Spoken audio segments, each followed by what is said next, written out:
Do you want to make more money as a Java developer and are thinking maybe of going contracting? Well, in this episode, we'll uncover the differences between being a permanent employee and being a freelance contractor. So stay tuned.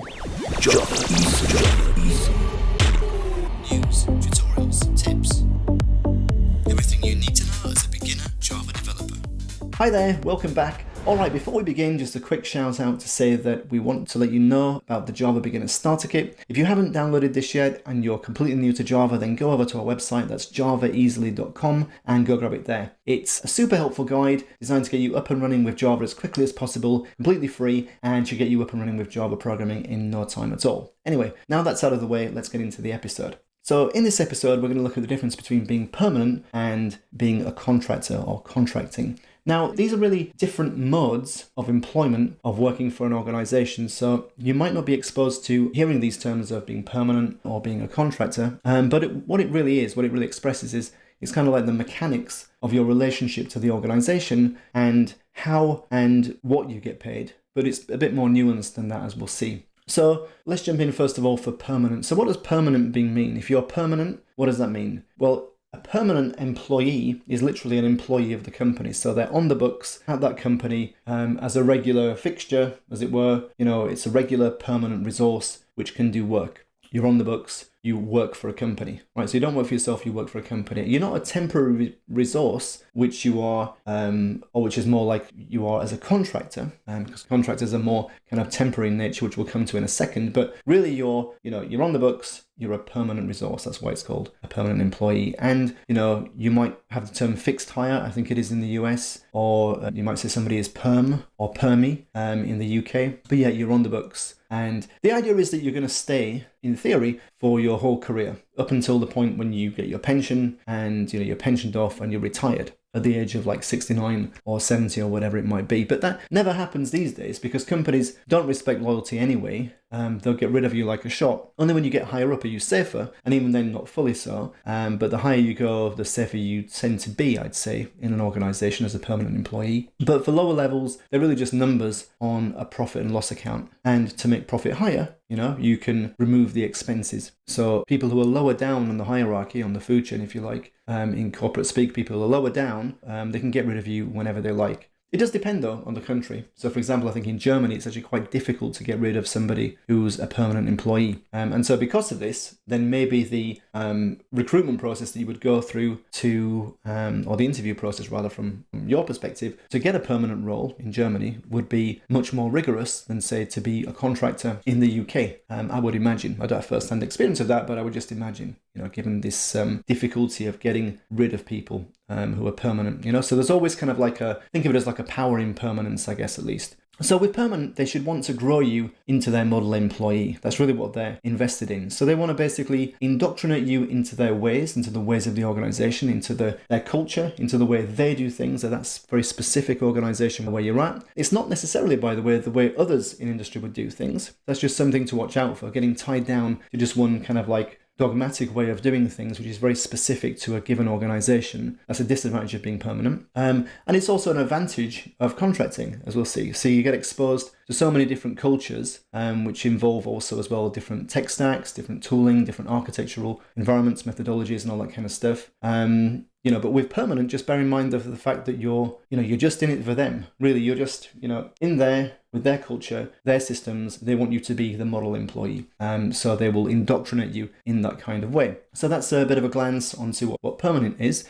What is contracting then? Well, when you're a contractor, you're a temporary resource. You're temporary because the idea is really that there are no plans to keep you around as a contractor, okay? So companies usually will hire contractors, sometimes also called contingent employees or contingents. They'll hire those with the intention of temporarily plugging the gap or the deficit in their workforce or the skills of their existing team in the workforce. So in other words, for example, if there's a project that just comes up and they haven't got the permanent people to be able to resource it, to be able to do that project, they might say, okay, we're going to get a lot of contractors in just for 6 months to do this particular project. The idea, though, with companies is that they would never want to really stick with contract resources or contractors because it's not a scalable model for them. They're really just wanting to kind of like grow people who are indoctrinated with their own mindset and their own culture and everything. And they can also pay them less as well. The idea is that they pay them less, they grow them more, and then hopefully they foster loyalty with that segment of the workforce. And then they can, sort of work in unison with those permanent employees to really, push towards the company's goals and everything. But contractors are regarded in general as very temporary in nature.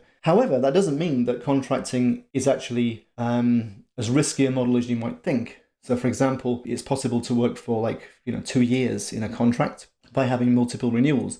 As a contractor, you initially get offered a contract of, say, 6 months is typical, or maybe a 12-month contract. And then after 6 months, the company can evaluate if they want to keep you. And if they do, they'll offer you an extension to say, will you work for another 6 months or another 12 months or another 3 months, whatever it might be. That also, by the way, gives you a good jumping off point to renegotiate the salary, to have like a bit of a pay increase. That can be useful. And it also gives you an opportunity to be able to, think about whether you're happy being there as well. So there's this notion of kind of like contracting and sort of like puncturing your career with these different decision points of like, being reflective and saying, am I happy here? Am I learning what I want to learn? Do I like the people? And that kind of thing. We'll cover that shortly in a second. But yeah, that's really what contracting is.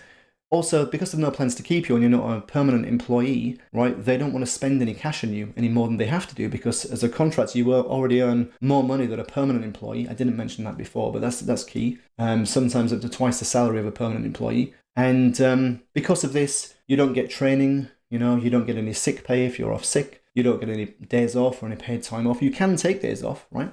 And you can get sick. Obviously, people get sick from time to time, but they don't pay you, sick pay statutory wise. So it's riskier for contractors too, but there's a higher reward because we get more money. And that's the key thing about contracting. Other aspects, contractors don't get bonuses. So permanent employees will have this kind of carrot dangled in front of them to say, if you do a good job, we'll give you $5,000 or 20 grand or whatever it might be bonus. But usually that's performance driven. So, if you have achieved all your targets, then maybe you get the full bonus. If you haven't, then maybe you get a partial one. If you're nowhere near, maybe you get nothing. But we don't have notions of getting bonuses as a contractor. Also, contractors have to use their own equipment. They have to get their own insurance. And typically, we work through our own limited companies, or LLCs, you would say, in the US.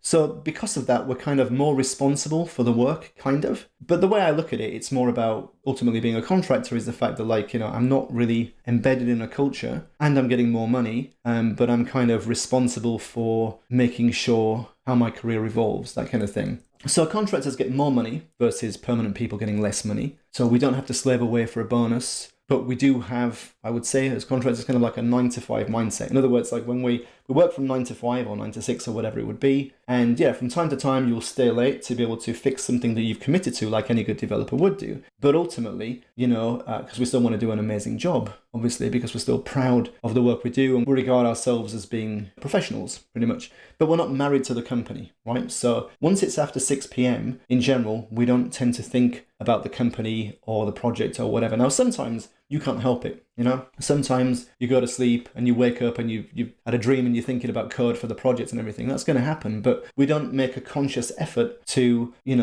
constantly think about the project and, constantly work late and that kind of stuff, or get inside some kind of FaceTime culture where we, stay behind till 7 or 8 o'clock in the evening, like they do at a lot of investment banks, just so that your face is seen by the person in charge because you're hanging on for that kind of bonus or that promotion and everything. We don't have to worry ourselves with that, which is nice and it's refreshing because we can literally just think about the project, think about the technology, think about the cash we're earning, and, think about whether we're happy where we are. And the point is we get to do that, consider that, at each different expiry of the contractual period. So as I say, after 6 months, if you're not happy there and you're coming up for renewal, so you could either walk if you wanted to walk, or if you were offered an extension, you might want to stay. Having that contracting model in place, it kind of forces you to evaluate and to make those decisions and to think about things. And oftentimes as a permanent employee, you don't have a chance to reflect like that. Just days turn into weeks, which turn into months, which turn into years. And because you're so kind of into the kind of rhythm, the monotonous rhythm almost of day-to-day work, you don't get this opportunity, this kind of forcing function of reevaluating whether you're happy where you are. And it's so important. Mental health I've said it on a few podcast episodes before, but it's really important to be happy in what you do and to know that you're appreciated and to know that you're paid well as well. So from that point of view, I really like the contracting lifestyle, I have to say, and that kind of mechanism of working. As I said, we're not indoctrinated in any particular culture, which is nice, it's refreshing. So also related to the mindset stuff is we're completely detached to any company mentality or whatever, which is kind of nice. And we also feel that we could like get out of it any minute, which is also kind of freeing, not having that kind of baggage of like, being weighed down by how the company's going or how the company feels or how it feels internally within the company. As contractors, it's really not of consequence to us, which is a nice kind of refreshing way to look at things. It feels a lot lighter in that respect. So pros and cons, more money in contracting, the stability side, it's more difficult to get rid of permanent employees, as we said, so it's more stable. If they do get rid of you, you get redundancy money as well, so you get a redundancy payout, which is always nice. I've got my fingers in there to show the money, which is good, that's the only time I will do that for permanent employees, because in general it's like that for contractors, to be honest. And with a contractor, as we said, we get more money, but we sacrifice employee rights, for example. So we don't have any employee rights, we don't get sick pay, we don't get paid holiday, we don't get any training and that kind of stuff. So it's really important that we look after ourselves and our own technical skill set as contractors, because nobody's going to, just give us a free course or send us away on some training or whatever. We really have to look after our own skill set development ourselves. The biggest advantage, though, besides money for me, is this concept of the fact that contracting punctuates your career. We don't get benefits or training or whatever, but it does force us, to reevaluate at regular junctures whether we're happy and whether we want to move on or something. And I think that's really, really important. And even if you're not a contractor, by the way, and you're just a permanent employee, when I said just a permanent employee, I didn't mean that in a disparaging way. I just mean like, if it happens that you're a permanent employee, it can be good to set, a notification or what have you in your calendar. For example, for 3 months from now or 6 months from now or a year from now, let's call it a reevaluation day, to just basically reevaluate, are you happy here? Are you getting what you think you can get? Are you being valued? Are you learning things? So I would still recommend doing that anyway. You don't have to be a contractor to just, put a note in that particular thing to be able to take the opportunity to just reevaluate things.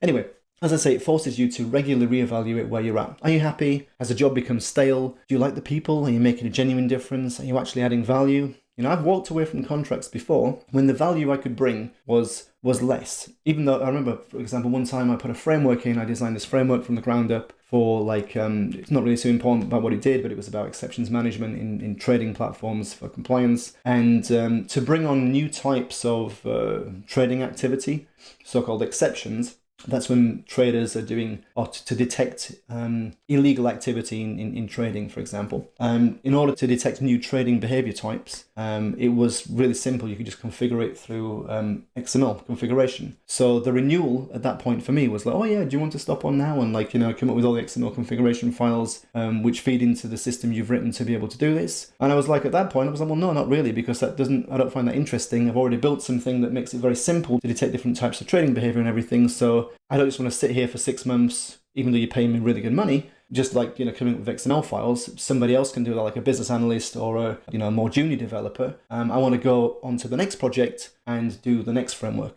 do the next, cool stuff with technology and everything. So yeah, it's still possible that we'll walk away from the money and then just go somewhere else as well, even though obviously the money is nice.